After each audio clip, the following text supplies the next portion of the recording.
Haunted house. Seance. Ghosts. Spirits. Demons.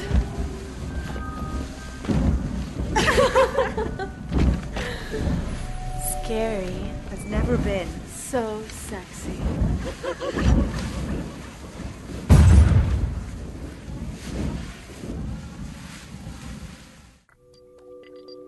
Welcome to Raine of Terror. During our visit, we'll be going to a little-known site in Culrose Abbey, Scotland. This little town was voted the most haunted village in 1862 by the Ghost Club. We'll also be walking the halls of the world-famous Casadega Hotel. You've heard the whispers of the stories, now experience the stories yourself. And if we survive all of that, we have a little bit more up our sleeves. All of this and more on Raine of Terror. Scary has never been so sexy. Our adventures now take us to England, in a quaint little town called Morpeth in Northumberland. It's a really beautiful place where the people are so pleasant. And when the ghosts come out, it is a very interesting place to stay.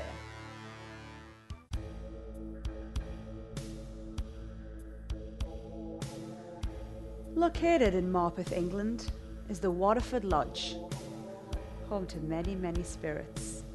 A woman, a lost girl, and a rather peculiar ghost who likes to play spin the bottle with a full beer keg. Now, it used to be called the Newcastle House, but it was purchased by the Waterford brothers, kind of a unique pair who had a rather peculiar hobby. You see, they liked to grub graves from the recently dead. These enterprising lads dug a tunnel under their pub all the way through the main centre of the town, up to a shed at the local church cemetery, you know, making it easier to sell the bodies and transport them. The tunnel still exists today. It was recently opened by floods. I'm Vicky and I'm a member of bar staff here. Well, this used to be called the Newcastle House, and the Waterford brothers took over, and they were actually grave robbers, and they used to, they dug a tunnel which leads from here to St Mary's graveyard, and they dug all the way, and it comes out where there's a shed in the graveyard, and they used to dig up the bodies, bring them back here and store them in the cellar, then sell them to signs.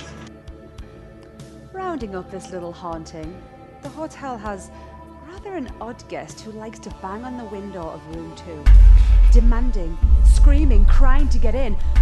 So in horror, when the guests tell the hotel staff that they can't open the window, they simply remind them, you're on the 2nd floor with no fire escape. It's not possible for somebody to be banging on the window or even floating there. I've had people stay that have come in and said weird things, like girls being seen outside room 2.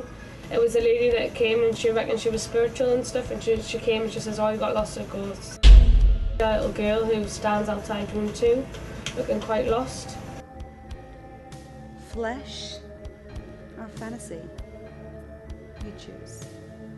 So, when you're in Morpeth or Newcastle, be sure to check out the Waterford Lodge.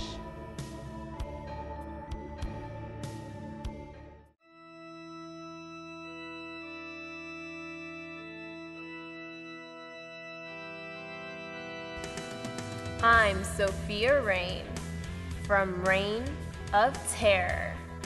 Not content with just watching me? Then share your scare at raineofterror.tv. Who knows? I might just appear in your neighborhood. Scary has never been so sexy.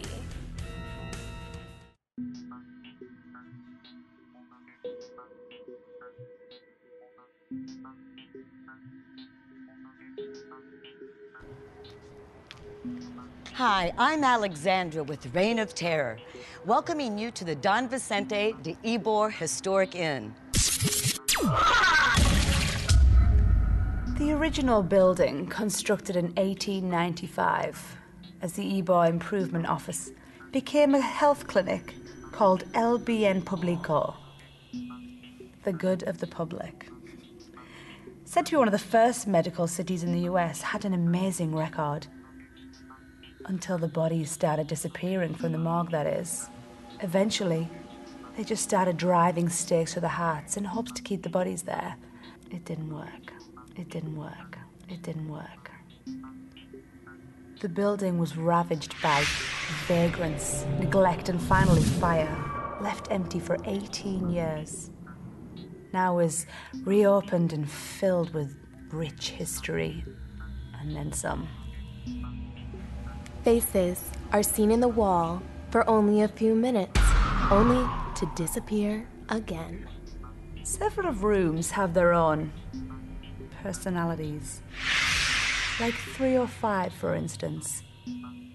Always stays locked, even if you're inside it. There's 305 and there's 315, where people say that they might not stay again.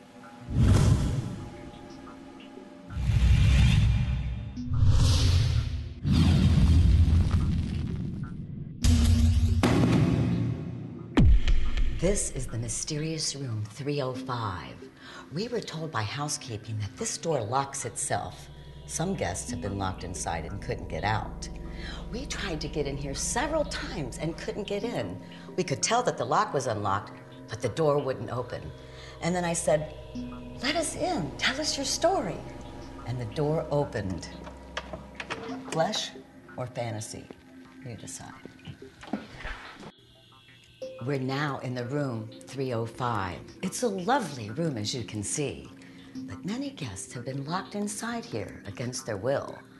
Perhaps the spirits didn't want them to leave. A woman walks through the inn, speaking in Spanish, having several conversations with the guests, just roaming around the hotel. Yet nobody knows who she is. Many years ago, long before this was the Don Vicente Hotel, it's been said that this was the first medical clinic in the United States. And right now, we're standing in what used to be the morgue. They would take the bodies here in the lower level because it was the coldest room in the building. The doctors were said to be so good that they could cure the dead. They had a problem, though. Many of the bodies got up and walked out. So they got around town that this was happening. So the clinic was concerned about their reputation, and they decided they'd put a stop to that by putting stakes in the hearts of the dead. That didn't stop them all. It's been reported that a beautiful lady in white walks these rooms. Oh, and she was a hottie. Scary has never been so sexy. The incredible decor is made up from antiques from throughout the whole world. Church pews that now make up the main table in the foyer. Spectres that walk through the walls and staircases have been witnessed. So when you enter the lower level, please remember that you're in the morgue. It is a great place to see some spirits and to drink some. Now, this is a very unique boutique hotel listed on several ghost tours in the Ybor City area. Perfect for events, cozy weekend getaway, or just to explore the other side of the veil. So when you're in Tampa, do yourself a favor. Stay at the Don Vicente Ybor Historic Inn. Oh, and if you do find out the names of the lady in white, please be sure to tell my sisters and I. Now, if I can just get the lock to get back into room 305. Flesh or fantasy, you decide.